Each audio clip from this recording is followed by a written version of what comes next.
जो है वो शेयर किया गया ना हमसे मुसवदा शेयर किया गया, कोई उसके ऊपर बहस हुई नहीं है, तो फिर किस किस्म की आईनी तरमीम है? अगर आप कर मेरे मफाद में होते तो फिर तो मीडिया पे एक एक शिक चलनी चाहिए थी, वो तो किसी को नहीं पता। तीसरी बात ये कि कमेटी को देखिए मेरी बात सुने, कमेटी खेलने से क्या होगा? वादी की करी तो अपनी मर्जी से है ना, तो सारे पाकिस्तान को यरगमाल बनाने की जरूरत क्या है? एक वो ऐसा रोजारी कर दे कि जो नवाज शरीफ शहबाज शरीफ कह रहे बस वही कर दें, खत्म बात।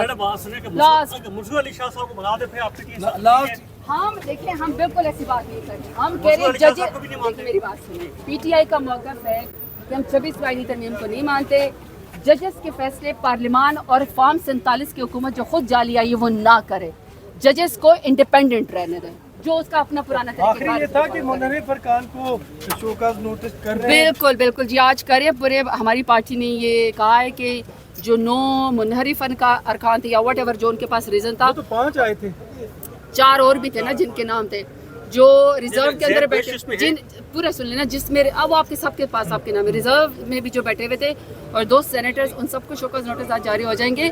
पार्टी उनको इंसाफ का मौका फराम करे कि आप अपनी एक्सप्लेनेशन दें, 7-8 दिन के अंदर वो जो जवाब देंगे वो हम आपसे शेयर करेंगे।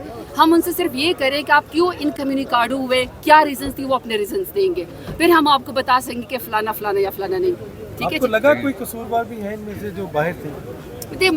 मेरी बात सुने, ये पहले से प्रेडिक्ट करना तो बहुत मुश्किल है, जुल्म जबर तो हर एक के साथ होगा, स्वीपिंग स्टेटमेंट में नहीं दे सकती, लेकिन अब मुझे ये पता है कि जो खान साहब के साथ गद्दारी करेगा वो अपनी सियासत खत्म करेगा, बस। ये क्या है, इज़्ज़त ने अपनी